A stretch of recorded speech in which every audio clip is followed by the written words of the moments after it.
All right, now for the abdominals. The abdominals have been through a lot during pregnancy.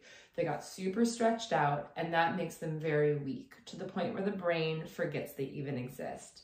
So now in postpartum, we have to find our abdominals, literally. So your body does not have any abdominals on it unless you're consciously turning them on. So the first step toward abdominal strength is to find the abdominals, or also known as recoordinate the abdominals. The first step to that is just learning where they are and about that they exist again. The easiest way to do this is lying down on your back with your knees bent and your feet flat. And we use our hands for feedback on the muscle in order to give us feedback of whether we're doing it right. Now, I'm going to say that at first you're going to feel like you just can't do it. Like your body won't listen to you. You just can't find anything. There's no tension there. And that's a really normal spot to start. This is the equivalent of learning a new instrument. So if I was to hand you a new instrument and say, here's some chords, here's a song, go play Mozart, you would go, I don't know how to do this. But if you practiced, then eventually your brain would become coordinated to it, you'd learn the skill, and you can do it. And the same thing applies with abdominals. You just have to stick with it.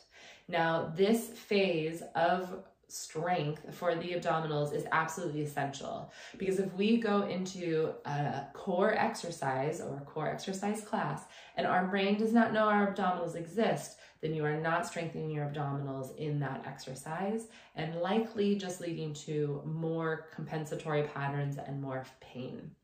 So the muscle that we're trying to find is the transverse abdominis. It wraps around our abdomen like a corset. So it kind of comes all the way around from the back across to the front, inserts into the center. And it doesn't move the spine, which is why we really like it. It's our #1 spinal stabilizer. It doesn't move the spine. This also means that as we go to find it, we can't be moving our spine. So if you go into a crunch or you go to tuck your butt under and flatten your back, that means that you're not using or not finding your transverse abdominis, you're using something else. So we want to maintain a completely still spine. That's a little bit of a curve in the lower back as we find the transverse abdominis. Now, I like to break it up into 2 different sections, the lower abdomen and then the upper abdomen. And then we'll put the 2 together and we'll talk about how to recoordinate this muscle in function. So again, easiest position to find this in is laying on your back with your knees bent and your feet flat. You can put a pillow under your head as well. Sometimes that helps. So take your hands and go to just the inside of those 2 front hip bones. Apply a bit of pressure because this muscle is a deep muscle. Now take your big deep breath in, sides and down. And then now on your exhale is when the muscles are supposed to naturally contract, both the pelvic floor and the abdominals. So on our inhale, we're focusing on pelvic floor relaxation. And on our exhale, we're focusing on finding those abdominals. So on that exhale, you're going to exhale all the air you got and keep exhaling. Like exaggerate that exhale as if you're blowing out 1 billion candles. So it'd be deep breath in, sides and down, and then exhale. Even when you think you don't have more, keep exhaling. And what you're gonna feel underneath your hands is that your stomach goes away from your hands. So your belly button goes up and toward your spine. And what we're looking to feel for is some muscle tension, some hardness under our hands as it pulls away from our hands. Now, if you were to think about, oh, just contract your lower abdominals, what's likely is that you're going to push out to generate that tension. When we want the opposite, we want a drawing in, belly button to spine, no spinal movement. Now, the reason you push out is because you've depended on intra-abdominal pressure during pregnancy to stabilize your spine. So your strategy now is to push out. However, we're trying to let those abdominals heal, let the prolapse heal. We want no pressure. We want to control the pressure through muscle activity, which is why finding the abdominals on this exhale in this drawing in kind of way, this corset kind of way that reduces pressure is absolutely essential. So lower transverse abdominis, you take your inhale, sides and down, and then on your exhale, belly button to spine, tension underneath your fingers, and that your stomach is going away from your hands. That's the goal. Now, it's totally normal to, again, feel like you're telling your body to do something and it's not very good at doing it. That's okay. As long as you intellectually understand what you're asking your body to do, just keep asking it, keep practicing, it will come. Also really normal for you to be like, oh, I don't feel much tension down there. There's not a lot going on. Totally normal. Keep practicing, keep finding them. That tension will continue to build. Okay, so that's the lower abdominals. They tend to be the weakest because they were the most stretched out during pregnancy. Now, as for the upper abdominals or transverse abdominis narrows the rib cage. Now, we've talked about how that rib cage tends to be flared and opened in postpartum because of pregnancy.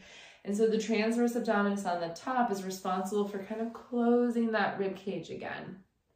So if you take your hands on either side of your rib cage, or you can kind of find those 2 points at the lower front part of your rib cage, you're trying to narrow these two. Now, we're not doing a crunch, but we're trying to more close the rib cage. So if you were to imagine 2 points on either side, you're trying to narrow those 2 points. So take your inhale, sides and down, and then exhale, narrow that rib cage, close the umbrella. And that's going to get tension in the upper abdominals. Now, what you might find is that the second you got that top tension, the bottom just pushed out. You let complete go of the bottom, and that's really common to be, it's a very common place to start.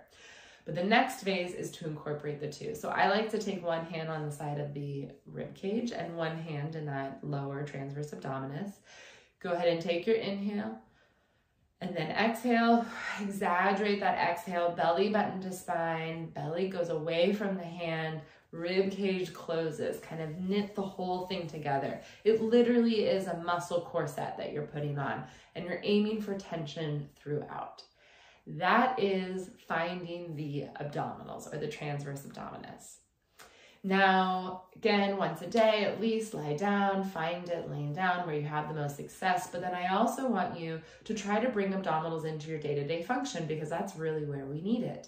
And like I said, your body does not have abdominals unless you are turning them on. So what this might look like is anytime you know you need abdominals, that's getting out of bed, getting out of a chair, bending over, picking up a kid, everything, all of it. We need abdominals for all of those. We need spinal stability for all of that. So for any of those activities that you know you need abdominals for, you're going to exhale, belly button to spine, close the rib cage, and then do your movement. So that might be exhale, get up out of the chair. Exhale, pick up baby. And that's just going to guarantee that there's a little bit of abdominals on your system. Now, at first, I don't expect that to be a lot of abdominals because you're just learning where they are. So I don't expect you to be really great at doing it, but even a little bit of abdominals can go a long way, and it's way better than having no abdominals on your system. Now, this is tedious. We need literally telling the body how it's supposed to work again, and it needs that constant reminder early on to pick it up again naturally. So just commit to it, another full-time job of yours, but the cool part is you can do this all throughout your day. You do not need any childcare to do a workout. This stuff you can do all day, every single day, and it's all about rebuilding that foundation. Only then, once we have that rebuilt foundation, can we put effective strength training on top.